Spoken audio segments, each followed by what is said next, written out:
New Orleans, a city of mystery, a city that 1 million people proudly call home, at least the ones above ground, because New Orleans is also home to many beings that can't find their way back. Watch as our group of paranormal investigators attempt to discover these lost souls. Join us as we explore New Orleans, the most haunted city in America. My name's Ken Arrington. I'm one of the lead investigators here at the Haunted Mortuary on the Paranormal Research Team. Been affiliated with this property since, August of 2007. The mortuary is located about 2 miles outside of the French Quarter, right on the cemetery streetcar line. In fact, we're pretty much the last stop on the streetcar line to the Cities of the Dead. The building was originally built in 1872. It was built as a family home. It was not built as a mortuary. A woman named Mary Slattery built the home for her and her husband and her children. They lived here till 1905. 1905, Mary Slattery and her daughter passed away, we believe, of yellow fever.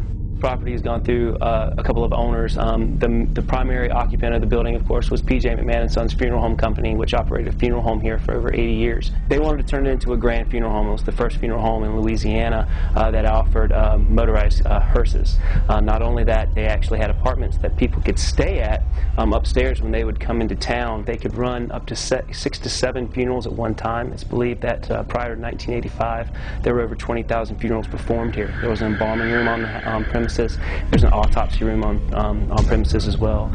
Crematorium, cold storage, casket sales, casket storage, anything that you could think of dealing with the funeral and dealing with taking care of the bereaved. This place, saw to that, and it stayed open until 2003. And eventually, it was purchased to be a day spa, and then they gutted the interior. There was nothing that remained, and they were getting ready to start rebuilding it, and then Katrina came. And this building didn't take a lot of damage during Katrina. It took about 6 inches of water in the basement, but no one wanted to buy a big scary old funeral home, that was empty, it didn't have anything in it.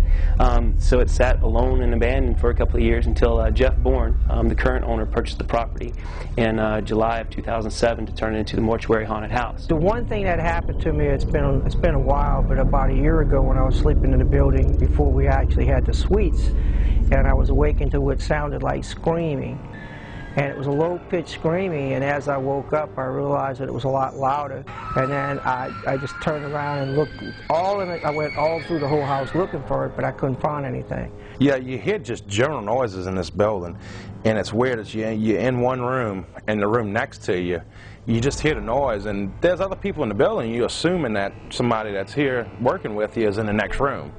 And you go into the next room waiting to see somebody that you're working with, and there's nobody in there, and that's really weird, because the second right before you go into the room, you hear like papers shuffling, or you can hear somebody walking, and you go in the room and there's nobody in the whole area, and you're like, wow, who was that? Former employees who were here were working in the building, and they had seen and saw different things happen in the building, one of which was the noises that they heard, the dragging noise going up and down the stairwell. And at first they didn't really know what it was. They heard this dragging noise up and down the stairs, and they kept hearing this, so they kind of got afraid, and they started asking questions, and that's when they found out that they didn't have a stair. There were only stairs here when the building was originally open, so they had to bring the coffins up and down through the stairs. So they just figured out it was a residual haunting. The building has tons of history, and it's had paranormal phenomena reported in the building for over 100 years. We've heard stories going back to 1905, 1920s, 1930s. Particularly in the 1930s, a story started about a ghostly woman in white who has been seen throughout the property. Sometimes she'll come up to people and ask, have they seen her husband? The ghost that we have given the name of Marie, or Mary, that is what she usually identifies herself by, has been seen throughout the building. Since the 1970s, there have been stories about a undertaker that worked here that actually died during a funeral. He was outside helping to load up a hearse and slipped on the concrete and struck his head on the pavement, and he passed away. Ever since then, people have said that they have seen a rather tall gentleman asking, "Are you here to see Mr. Anderson?" We've had numerous reports of this phenomena occurring. The embalming room is reportedly one of the more haunted rooms of the house, so we have more ghost stories that come out of the embalming room than anywhere else. Legend has it there is a mortician that is still there in the embalming room, still doing his work, so to speak, and he's not too happy with the way the room is decorated. But people have been seeing this guy since the 1960s. We hear his name is Samuel. Two of the main ghosts that are reported in the building are actually the ghosts of two small children. One is a boy, his name's rumored to be Daniel. The girl's name is rumored to be Agnes Elizabeth or Esther Elizabeth. They've been reported in the building for over 100 years. I'm painting the wall and I look down before I move over, and there's a little boy that haunts here named Daniel, and he's standing there clear as day looking dead up at me as I'm painting. And we just both kind of stood there and looked at each other for a while, and then he just disappeared. I'd stayed here myself at night and heard little footsteps running around where there's nothing else in the house. The children are very rambunctious. They've been known to play pranks. We have many EVPs of children whistling and talking. We've actually even had we have an EVP of you can actually hear a little girl arguing with her little brother. So it's kind of funny that in death, ghosts still argue with one another. They like to play pranks. They like to have fun. They're kids. We even have a doll collection here that people have donated dolls over the years to these two children.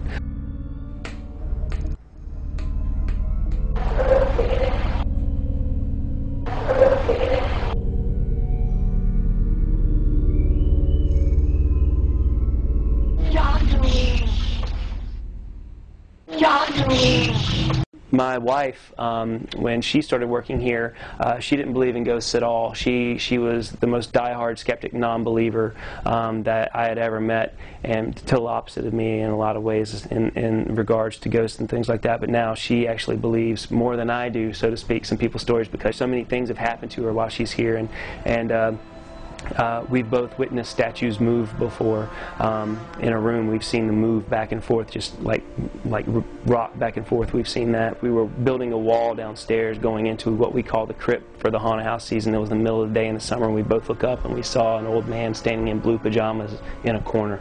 And we both saw him at the same time. And I didn't believe what I was seeing, so I looked down and I looked back up, and he was still there. And I looked over at her, and she's just staring with her mouth open into the corner. And I said, "Do you see this?" She goes, "The guy standing in the corner in the blue pajamas." And I was like, "Yeah," and then he disappeared. You know, and that's when we have the most activity. After we run the haunted house attraction through this building, and we have thousands of people going through this building at night, and the energy level is just so bumped in here, it's very active in here after. You know, they feed off that energy that the people leave going through this place. The best way to capture paranormal activity on a camera is to use actual film. I use 35mm film, and I use high-speed film with no flash. And the first year we was here for the haunted house attraction, we would do tours after the haunted house, and I'd follow the tour groups around and take pictures. And I'd take rolls and rolls of film. We got the pictures back. A friend of mine that was with me, he always wants to look at the pictures first, and he looked through them, and he's like, "Oh, you don't have nothing." So he hands me a stack of pictures, and I start looking through it, and like the second picture I come to is a picture of the front parlor by the grand staircase, and there's a little girl just standing there clear as day, and she just randomly showed up on the film, and I have the actual negative in the picture that she showed up in, and it's pretty amazing. But it's actual film. I think I have better luck with than digital. When we bring people in here, we don't say, "Well, there's a ghost of a woman that goes across this room," or "You can see small children playing." We don't tell people usually anything. We just tell them the building's haunted, and we let them have the experiences. And it's like we keep on getting the same thing over and over and over, same names, everything. Psychics will come in here, and I'm very much a skeptic about a lot of things, but we've had a lot of psychics come through here and say that we have a lot of transient ghosts due to our close proximity to the cemeteries. There are over 1 million people interred in the cemeteries around us within 1 square mile, and supposedly this is a stopping point, I guess you could say. It just blows my mind how these people who have never met one another report the exact same things, describe children the exact same way, describe a woman in white the exact same way.